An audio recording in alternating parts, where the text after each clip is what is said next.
स्नेह art of teaching या चॅनलवरती आपल्या सर्वांचं स्वागत आहे. विद्यार्थी मित्रांनो, बीएड ची ऍडमिशन प्रोसेस किंवा रजिस्ट्रेशन प्रोसेस ही सुरू आहे. आपल्या सर्वांना माहिती आहे 16 तारखेपर्यंत ही रजिस्ट्रेशन प्रोसेस चालणार आहे. या रजिस्ट्रेशन प्रोसेसमध्ये आपल्याला सर्व बाबी या ठिकाणी इन्क्लूड करावं लागतं. तुमच्या कास्ट व्हॅलिडिटी असेल, तुमची कास्ट असेल, तुमचं नॉन क्रिमिनल असेल, तुमच्या सर्व बाबी, एज्युकेशन असेल तुमचं 10वी 12वी आणि सर्व कागदपत्रांच्या संदर्भात मी व्हिडिओ बनवलेला आहे. विद्यार्थ्यांचे प्रश्न असतात की private college, added college, unaided college, म्हणजे ऍडेड कॉलेज काय असते, गव्हर्नमेंट कॉलेज काय असते, अनएडेड कॉलेज काय असते, अशा पद्धतीचे प्रश्न असतात. आणि त्यात सर्वात महत्वाचा मुद्दा आहे स्कॉलरशिपचा.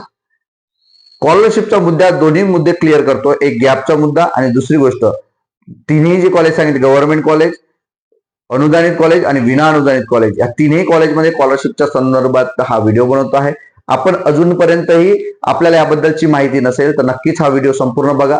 तुमचे डोळे उघडेल आणि त्या माध्यमातून तुम्हाला तुमच्या मनामध्ये असणाऱ्या शंका ज्या आहेत त्या शंका दूर होतील. आणि हा व्हिडिओ तुम्हाला नसेल, म्हणजे तुम्हाला जर तो आवडला असेल आणि तुम्हाला जर याबद्दलची माहिती नव्हती तर ती इतरांना सुद्धा शेअर झाली पाहिजे, यासाठी व्हिडिओ सुद्धा शेअर करा. विद्यार्थी मित्रांनो, आपल्या सर्वांना माहिती आहे स्कॉलरशिप हा आरक्षणाच्या बाबतीतून मिळालेला मुद्दा आहे आपल्याला, किंवा आपल्याला हक्क आहे, जे शासन आपल्या वतीनं कॉलेजला देत असतं. मग स्कॉलरशिप कोणाकोणाला मिळतंय? ओपन सोडून बाकी सर्व प्रवर्गातील विद्यार्थ्यांना ही स्कॉलरशिप मिळते. मग स्कॉलरशिप मिळत आहे तर ही स्कॉलरशिप फक्त गव्हर्नमेंट कॉलेजलाच मिळते का? एक विद्यार्थ्याची मानसिकता बनली आहे की सर मला गव्हर्नमेंट कॉलेज पाहिजे पण मला रेग्युलर जायचं नाही. सर मला विदाऊट मला जो कॉलेज आहे तो रेग्युलर नको, मला अनियमित पाहिजे. कशासाठी? तर मला बाकी पण अभ्यास करायचा आहे. असे जे विद्यार्थ्यांचे प्रश्न असतात त्यावेळेला विद्यार्थी मात्र गव्हर्नमेंट कॉलेज टाकत नाही का? कारण त्याला जायचं नसते, कारण गव्हर्नमेंट कॉलेजमध्ये रेग्युलर बीएड किंवा बाकी बॅचेस चालू असतात. आता यावर्षीपासून डीएड असो की बीएड असो, डाएटच्या माध्यमातून वेगवेगळ्या पद्धतीनं सूचना काढून त्यांना सांगण्यात आलं की आता जी कॉलेजेस आहे डीएडची ही रेग्युलर झाली पाहिजे किंवा रेग्युलर असले पाहिजे, आणि रेग्युलर जर असेल तरच बाकी सर्व गोष्टी होतील, असं स्पष्ट त्या ठिकाणी निर्देश दिलेला आहे. आता गव्हर्नमेंट कॉलेज, प्रायव्हेट कॉलेज, म्हणजे गव्हर्नमेंट कॉलेज, अनुदानित आणि विना अनुदानित, लक्षात घ्यायचं आहे.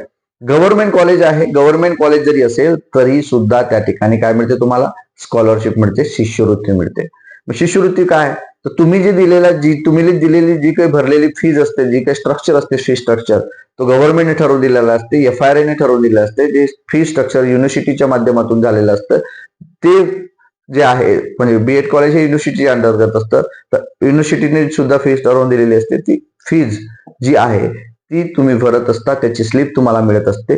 या माध्यमातून तुम्ही स्कॉलरशिप सुद्धा फॉर्म भरत असता. स्कॉलरशिप फॉर्म भरत असताना स्कॉलरशिप वरती तुम्ही फॉर्म भरता, स्कॉलरशिप वरती सर्व अमाऊंट त्या ठिकाणी टाकली जाते की तुमच्याकडून किती रुपये घेतले जातात, बरोबर. आणि त्याचनुसार कॉलेजच्या लॉग इनच्या याच्यावरून तुम्हाला ते पहिल्याच आधीच सांगतात की इथे 0 रुपये टाकायचं आहे. मग कॉलेजने जी काही घेतलेली रक्कम असेल किंवा त्यांची ट्युशन फीज, बाकी सर्व गोष्टी त्या ठिकाणी ऍड करतात आणि कॉलेज मात्र डिपार्टमेंटला सबमिट करतात किंवा डिपार्टमेंटला देतात. अशा पद्धतीने ही स्कॉलरशिप फॉर्म आपण भरत असतो. मग हे स्कॉलरशिप फॉर्म फक्त गव्हर्नमेंट कॉलेजसाठीच आहे का? हीच पद्धत विना अनुदानित, अनुदानित कॉलेजसाठी सुद्धा आहे. म्हणजे तुम्हाला स्कॉलरशिप मिळते कोणत्या कॉलेजला? गव्हर्नमेंटला. मग गव्हर्नमेंट आहे म्हणून स्कॉलरशिप मिळते का? नाही, हे डोक्यातनं काढा. विना अनुदानित जरी कॉलेज असेल, अनुदानित जरी कॉलेज असेल तरी तुम्हाला स्कॉलरशिप मिळते. आणि हे लक्षात घ्यायचं आहे, स्कॉलरशिप मिळतात म्हणूनच बाकीचे कॉलेज चालवतात. स्कॉलरशिप जर त्यांना मिळाली नाही तर ते स्कॉलरशिप चालवू शकत नाही, म्हणजे कॉलेज चालवत नाही. कारण स्कॉलरशिपच्या माध्यमातून विद्यार्थ्यांना पैसे देणं किंवा स्कॉलरशिपच्या माध्यमातून सरकारच्या माध्यमातून कॉलेजला पैसे मिळणं हा एक प्रकारचा, जशी बँक आहे तशाच पद्धतीनं हा सुद्धा एक धंदा आहे, हा एक बिझनेस आहे. एका मुलामागे तुम्हाला कॉलेज, एका मुलामागे जी गव्हर्नमेंट आहे ते तुम्हाला तुमची ट्युशन फीज, डेव्हलपमेंट फीज तुमची देत असतात, दोन्ही ऍड करून देत असतात आणि ती अकाउंटला तुमच्या येत असते. त्यामधला तुम्हाला माहित आहे स्टुडंट अलॉटमेंट आणि कॉलेज अलॉटमेंट, अशा दोन्ही गोष्टीचं तुम्ही जर चेक केलं तुमच्या स्कॉलरशिपचा फॉर्म, तर कॉलेजला येणारा पैसा, विद्यार्थ्यांना जाणारा पैसा, असा दोन्ही पैसे त्या ठिकाणी येत असतात. कॉलेजचे पैसे कॉलेजला द्यावे लागते, तुमचे पैसे तुम्हाला घ्यावे लागते, हे सुद्धा लक्षात ठेवायचं आहे. कारण आधी ही फीज पहिले कॉलेजला यायची आणि नंतर कॉलेज तुम्हाला द्यायचे, त्यावेळेला विद्यार्थ्यांची फसवणूक व्हायची. आता मात्र डीबीटीच्या माध्यमातून डायरेक्ट पैसे कोणाला येतात? विद्यार्थ्याला. आणि मग विद्यार्थी कॉलेजची फी जी आहे ट्युशन ती परत कोणाला देतात? कॉलेजला देतात. तर अशा पद्धतीने ही जी प्रक्रिया आहे, ही प्रक्रिया संपूर्ण तीनही जे काही कॉलेजचे प्रवर्ग आहेत, कोणते, एक गव्हर्नमेंट, एक ऍडेड आणि एक अनएडेड, अशा पद्धतीने ह्या तीनही प्रवर्गामध्ये सर्वांना लागू आहे. कारण स्कॉलरशिपचा फॉर्म जिथे भरला तिथं संपूर्ण फीज कोण देत आहे? शासन देत आहे. प्रायव्हेट असेल म्हणजे खाजगी असेल तरी आणि अनुदानित असेल तरी. त्यामुळे सर्व विद्यार्थ्यांनी लक्षात घ्यायचं आहे की प्रायव्हेट असलं तरी कॉलेज टाकलं तरी चालेल, पण मात्र ही जी फीज आहे ही फीज द्यायची नाहीत. कोणी नाही द्यायची? एससी आणि एसटी विद्यार्थ्यांना 100% स्कॉलरशिप आहे. हे वारंवार मी सांगतोय. 100% स्कॉलरशिप म्हणजे सर्व फीज कोण देतं? सरकार देतं. कोणाच्या माध्यमातून? स्कॉलरशिपच्या माध्यमातून. कोणाला देतं?